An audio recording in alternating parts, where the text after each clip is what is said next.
What's up and welcome to Ahead of the Curve. This is your host, Jonathan Gellner, and thank you so much for joining us today. This podcast is powered by Stick and Ball TV, the baseball and softball streaming platform.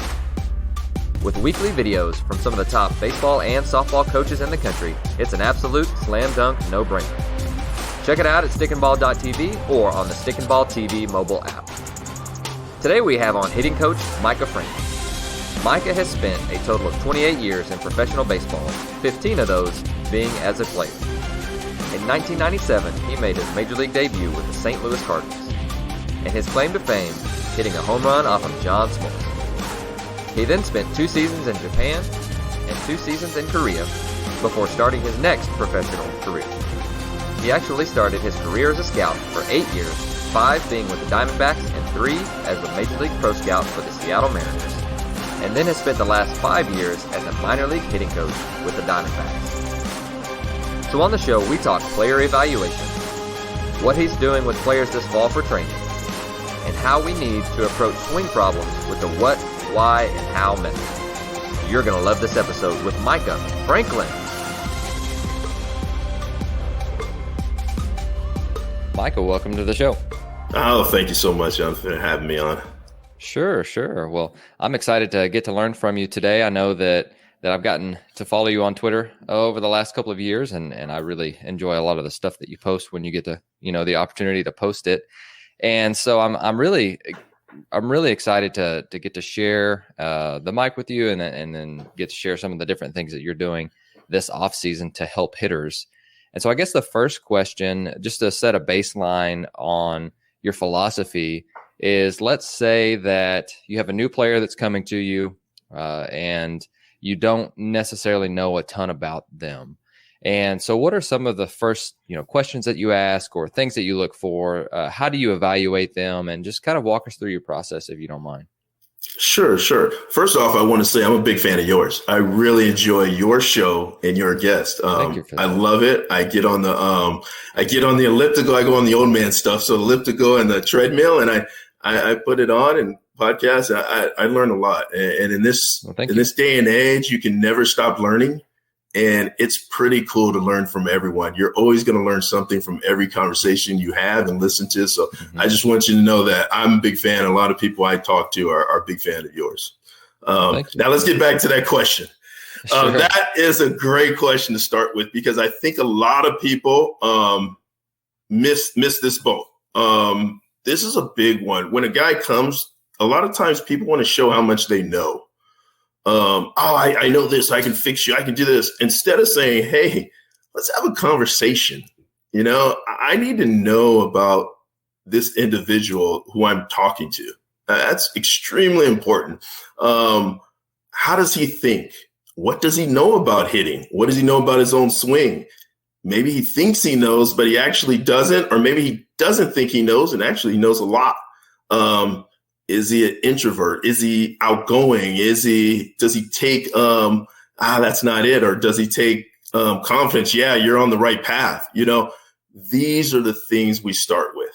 Once we get an idea of that, you can only get an idea because they're only going to give you so much. Not every kid's going to give you everything, so you start building that trust. Then you start looking at, does he have, athleticism? Where's it at? Where's it showing? Does he have deficiencies?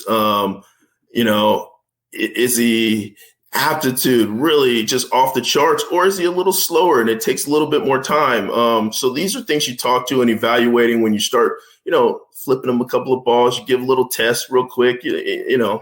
I love toe taps test. I love separation. Those are quick little tests we could do before we really just get going crazy into too much of the body. And because the kid right away, when you start evaluating him, he's like, hey, what's going on? They get a little defensive. So you have to remember that they're human.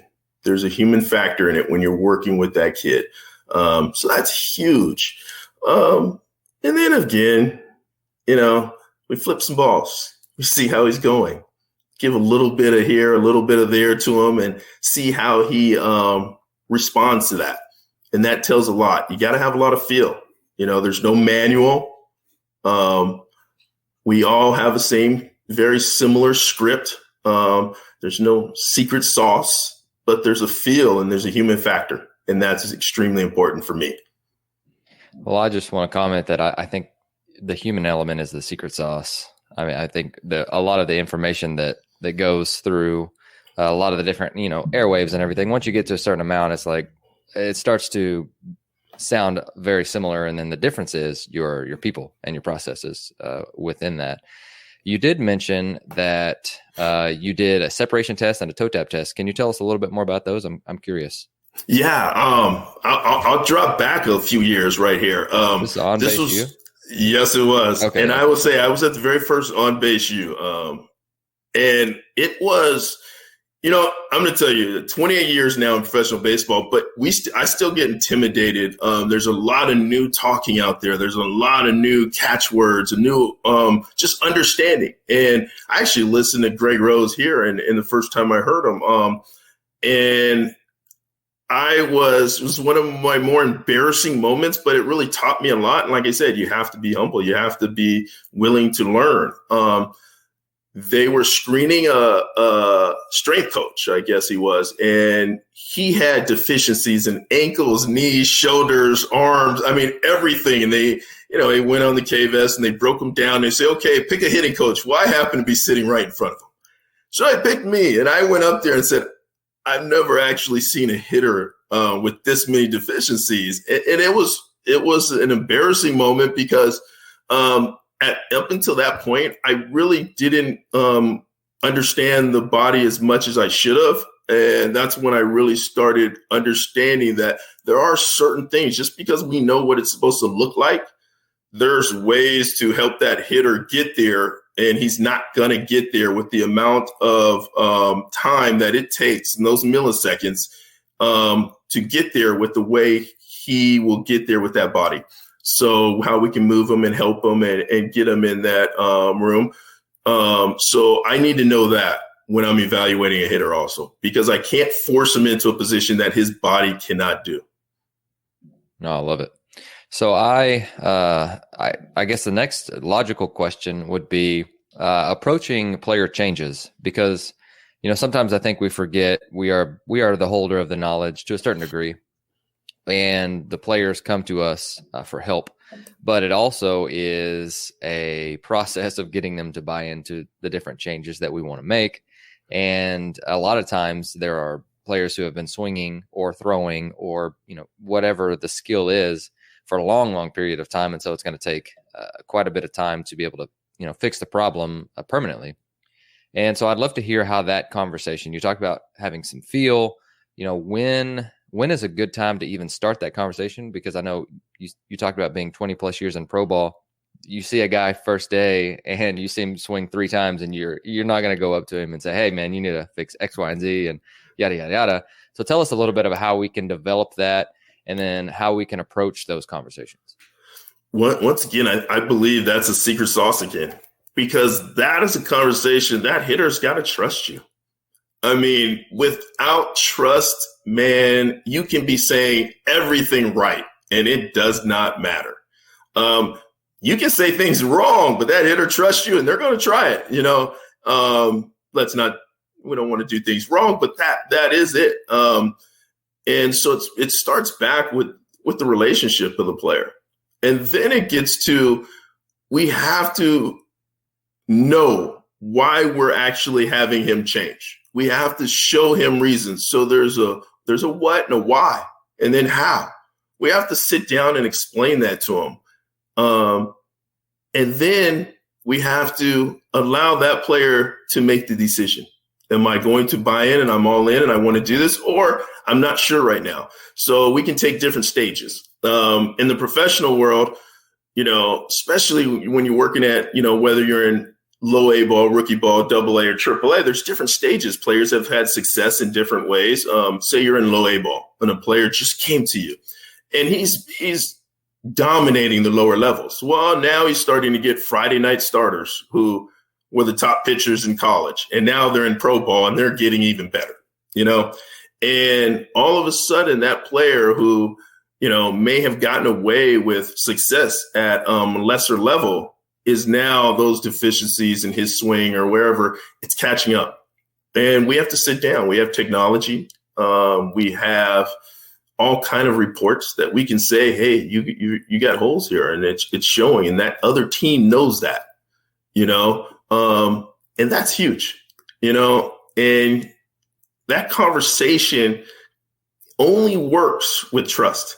And then that player, and we go in the cage and we slow it down and say, hey, this is what we're talking about. And we don't look for perfection when we're doing that. We're like, hey, you kind of get it. You understand it. All right, it's going to take some time.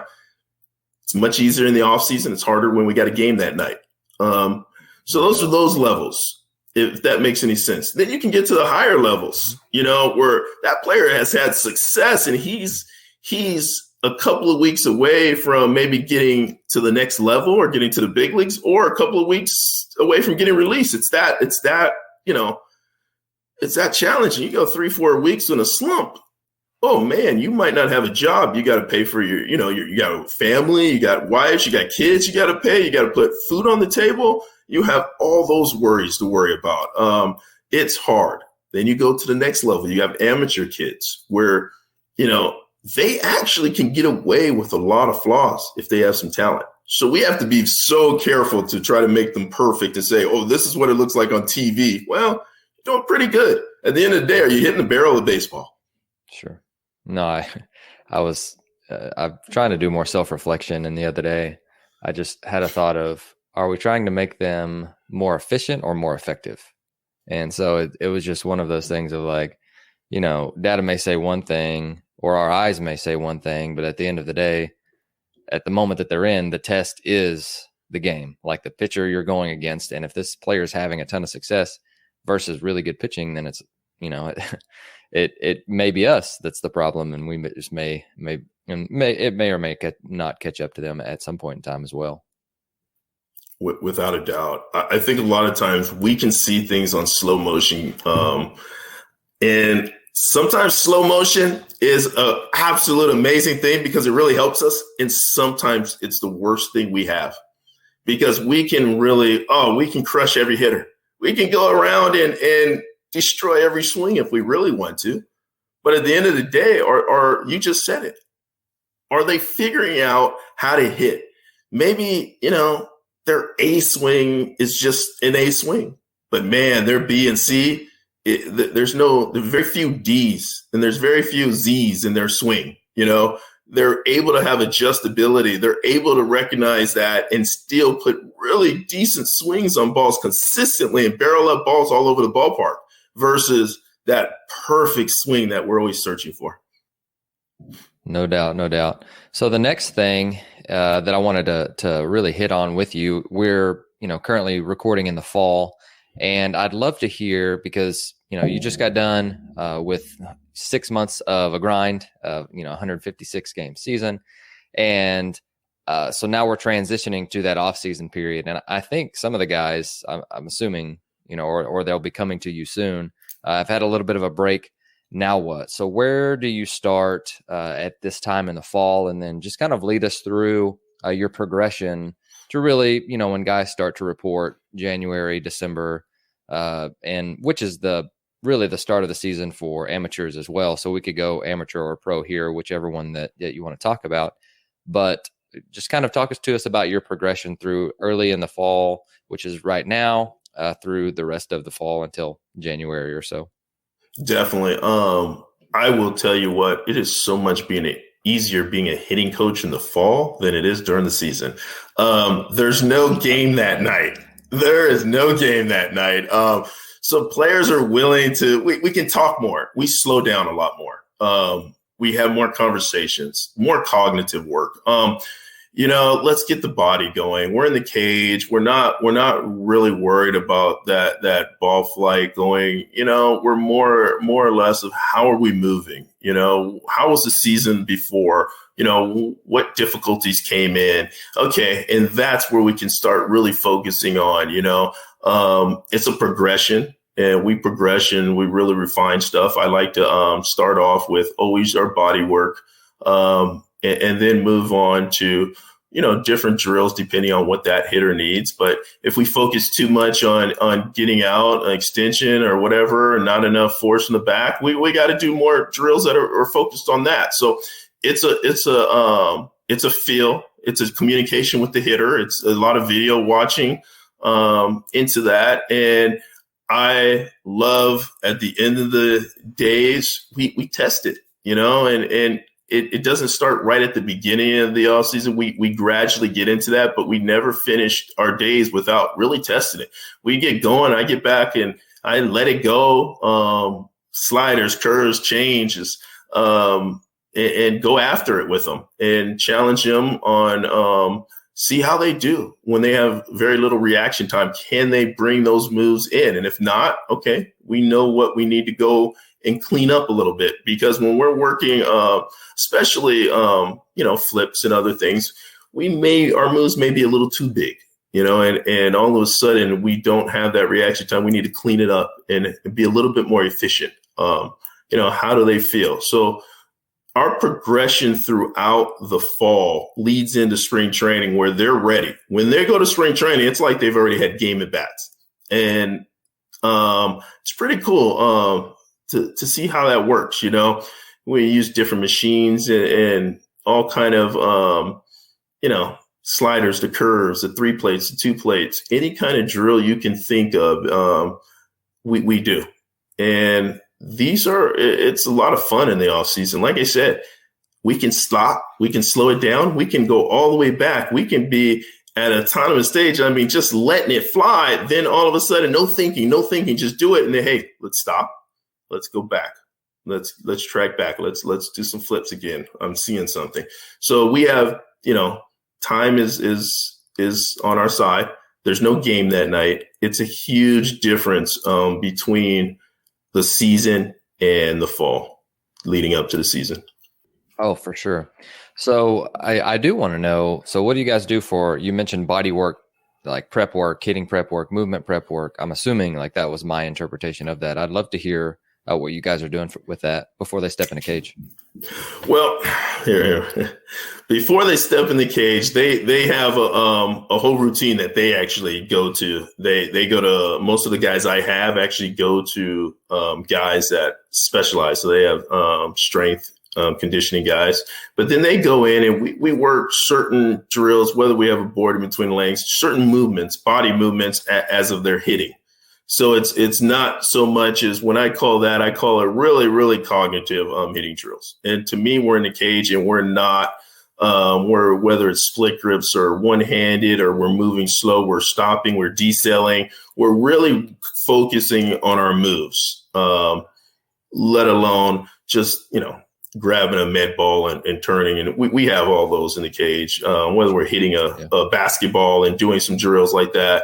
So we have all of that. And these guys have, they have guys all over the place. They have, anything they need. A lot of the guys, I'm fortunate to work with some of these guys who, when they go in, their bodies are ready. It's pretty cool. So now we can just focus on the hitting part of that same movement they just did in the strength room.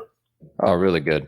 So I have, you sent me over some different videos of some different drills. I don't know, what the timestamp is on these, and you can explain when these would be good. A lot of them look like they're on a field, so we may be going back from in season to fall, just depending on how I put them in the slides. But I'm going to open that up, and then we can explain some of the different stuff that's going on.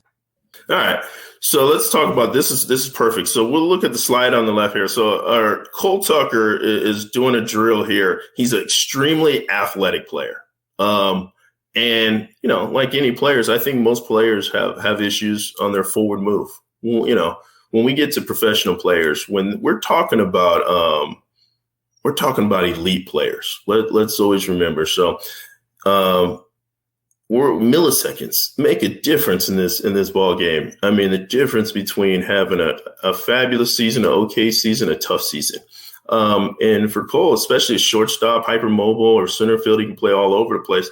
We get him moving, we get him forward, we get him on a direction. And this is a great drill for him. It's different for every hitter, but for him, he can be athletic. He can work. We've already worked some drills. This led up to him doing his work.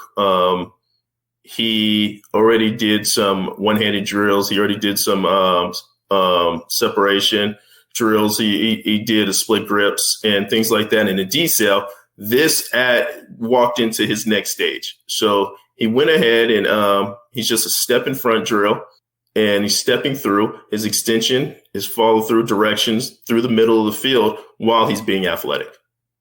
Well, two things that stood out to me, obviously very intentful with what he's doing here, but he is keeping everything low to the left side as a left-handed hitter. So back of the screen really low. For the audio listeners, this is a walk-in drill where there's 1, 2, 3 hit as they're walking through it. And then he is like taking his top hand, and you said he's a shortstop, so this is his non-dominant hand, and you can see that he is like trying to, like, I don't want to say force it, but trying to work it towards the middle of the field. Like that looked like he was pointing to you and saying, like, pointing his top hand towards center field. Is that a feel that he really likes? Because I see that a lot. Like I see that a ton, and I'm curious with that as well.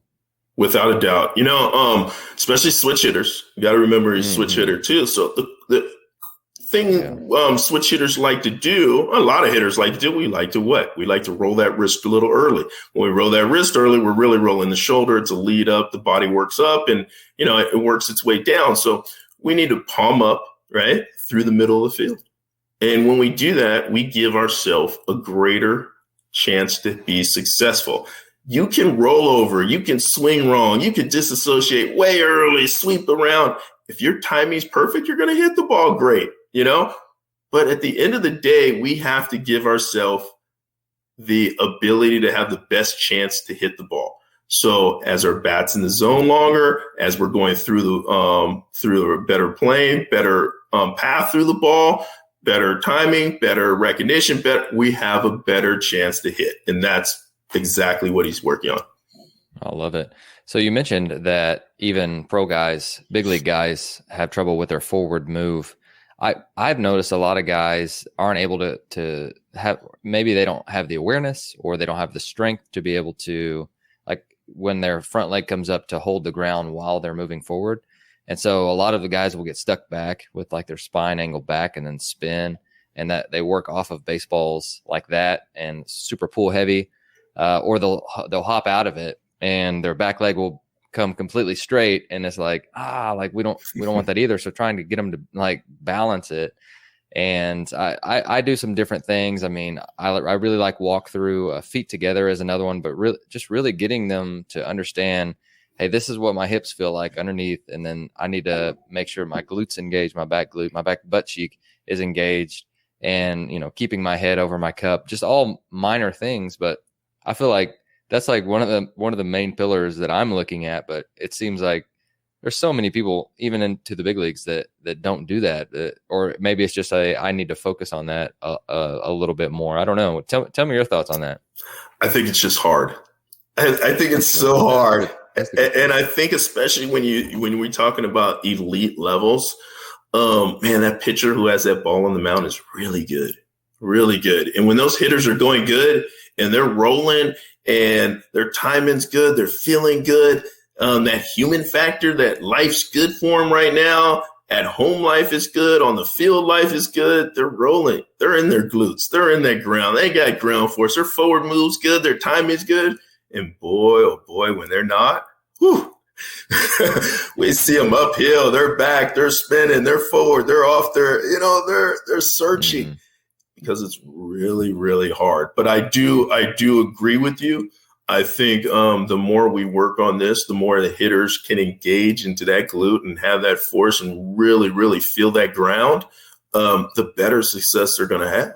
And that's why I always think when you look at that forward move, it's usually they're a hair late, they're a hair early. When you say they're stuck on their backside and they're uphill, they were a little late getting there to that balance position too, and it's no question, it's a tough thing to do. I think if every hitter could just stand there and not have to have a forward move and just hit and can hit the ball just as hard, every hitter would do it, Man. But that pitcher, we got to always give that pitcher credit because they're really good. I'll tell you, before getting us too off topic, we do the heels down where it's just like we're working our hands towards center field or feet in concrete. You hear it where they're in a balanced position. They've got both heels anchored, both of their feet anchored, and then they're just working their hands. Some guys I would say majority of guys hit better like that than they do regularly. And I'm like, so what's the limiting factor here? And they're like, movement and timing. I was like, well, yeah, like that's obviously big deals. But anyways, I love this next drill that you did. So it's overspeed training with tennis balls. So I'll play it and tell us about it. I found I really found this drill by luck. We needed to get a timing. This Christian Robinson, he was struggling with timing. At the time, he just got moved up to us in A-ball, and he went from short season where they weren't landing as many off speed as they were at our level. And that really messes with players' timings. When sometimes the off speed can land and they got to hit a 95, 96 mile an hour fastball, they get stuck sometimes on the pitch behind, and they're not starting enough on time enough with you got to get that gathered load and get it ready on the fastest pitch. And a lot of guys, it hurts their hands and it hurts their body, but when you're doing a tennis ball, it doesn't hurt. So they enjoy doing it. They like tennis balls. And when you don't hit it right, it spins funny. And when you hit it right, when it's good and it takes off. But at the end of the day, it doesn't hurt their hands. It doesn't hurt their body. And they don't mind doing it, which is the key. Love it. So this next one, let's see here. So you're in a cage pitching to a young righty. I'm going to hit play. Tell us what this drill is called. Tell us what the process is behind it. All right. So this is Carson Tucker, first round Cleveland. This is Cole's brother, actually. He is going through, this is our off-season work. So it starts out by the end of the day. So we showed what he did at the end of the day just to show the progression. So he starts off with a split grip. Then he goes into, as you were just saying, feet locked on the ground. He's got a short bat. He's doing D-cell swings. Now he goes into more D-cell, following, as you can notice. Where's he at? Through the middle of the field, creating space, force. Here, right here. Now, all of a sudden, we call this Cody drill, Bellinger drill, where he takes those, gets really into his glute, but drives it up the middle the other way, is focus, angle all the way up back to me, just letting it fly on him, giving him some tough. We're at 25, 27 feet. Then we got 2 plate drills. These are, once again, you got to be able to up closer. Then to go back, you're going to get, whether we do it at fastballs to changeups, we can do cutters to sliders, we can do curveballs to curveballs. But we're changing what we're doing. We're not just sitting there giving them feel good BP. We're challenging. So we started off the day with, we call it the body movement, the cognitive. We refine that with different drills. And then we end up the day where, hey, let's go, man. We're going. I'm coming at you. I'm throwing cutters, sliders, curves, whatever it is. And we're getting ready. We're challenging ourselves to, our focus is, up the middle, if the ball, stay through the ball, and let's go, so it's a whole day of really understanding yourself. And again, we can always stop if we feel something off, and we can go back to our cognitive. We can go back to, hey, let's work that drill again. Let's focus on right here. You're not holding the ground. Let's get back to some of those drills, whether we're step back, one knee on the ground to get up. Any kind of those drills that we need to do to focus on that move that he's missing. I really like it. A couple of things I've noticed. So it looks like this is, feeling the ground and path focus. A lot of staying through the middle of the field. And for me, I don't know if the focus is like not rolling over, but finishing high. Sorry, my hand's like right by the camera. Finishing high and out towards center field. And then for you being so close from a timing aspect, he's starting super early just to get on time, which I think, timing is, if like you mentioned, if you're off time, everything's going to look bad. But I just wanted to point that out for, the people and the players that are listening, of just before you even, like right when you broke your hands because you're so close, he was already having to get his foot in the air and controlling his forward move forward, which again, it's that adjustability and timing piece. But I think that leads into he's having a feel of how to get on time, no matter the implement here. And that's, a big reason of why he's so good. Without a doubt. I mean, we go and we actually mark off how far I'm back. So if I'm 25 feet, 30 feet, we divide 55 by 30, multiply by the number. We have a gun out there. So we know the number I'm throwing at. So he knows, hey, this is going to be reaction time in 92, 94, 97, 92, 88, so they have an idea of where they're at and what they're doing at that, so that's big. I wish I could go on the mound and actually throw at 95 miles an hour, but we could do a reaction time and it works. Sure. No doubt. Well, I got one more and then we'll flip the script to the on-field work. So this bottom right one here, let me hit play and then I'll let you roll with it. Awesome. This is AJ Vukovic, young 19-year-old, man, 6'5", athletic kid. But it's really interesting. He's very mechanical. He has really, really good. He came in with a decent idea of what he wants to do, and he's a big time basketball player in Wisconsin. He's an all Wisconsin basketball player. So, we got to get him using his legs and doing a little bit more of that. So we have drills right here. We're talking about getting in glute, feeling that forward move. Here, right here. This is it. He stands on one leg as he does it. We also a little walk through with him, get him using that athleticism, finding that ground, using it. Again, he's focusing on, once again, not rolling over, big time on that. We go back to the last slide with Carson Tucker. I remember right before the draft, we were working out every day. We'd hit and he came off the summer showcase and he would roll over. I saw his upper body sway. Most kids try to look for power by using their torso and swaying and not using the ground. Well, every time he hit a ground ball in poolside, we gave him 10 push-ups. All right, 10 push-ups before you get hit again. And you know what? He stopped rolling over, But once again, I mean, every young kid should really, to my opinion, to the older kids, and the older guys already do it. Ground balls, shortstops, if you're a right-handed hitter, or if you're a left-handed hitter, ground balls a second. There's no need to do that while we're practicing. We need to practice to hit them correctly, and you're going to do it once in a while, but you catch yourself and you correct it. And there's a focus when we practice. No doubt. Well, one thing that's evident with pro guys too, and just, elite guys in general, is just their intent on what they're doing. And I think with elite coaches too, it's what's the takeaway with this, like what are we trying to do? And then like you mentioned, with the Carson Tucker video, the first part was from the day before, and then you're blending it in, with what you're doing in the next day. And so they know it may have some variability within it, but there's still an intent and a focus behind what they're doing, so that they know what to try and feel, what to try and expect. And like you mentioned, you can't be in the box with them. And I think that's a huge part of self-discovery, is understanding, and using coaches on how to feel what the coach is seeing or what I'm trying to look for as well. Without a doubt. We have to remember that the hitter needs to understand what he's trying to do, and we have to listen to him. And we have to believe in him as he believes in us, because I see it all the time, and I'm guilty. Everyone's guilty of this. We see it. So as soon as they come out with one swing, we're telling them how to fix it. So when they're in trouble in the box, they don't know how to fix it. So we have to allow them to fix it. Self-organizational skills, drills, they're the best.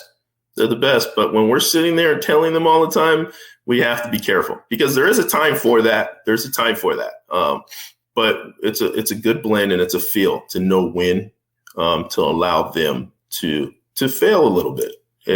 But eventually they will come out. Thank you for listening to Ahead of the Curve. If you enjoyed the show, please consider leaving us a rating or review wherever you are listening.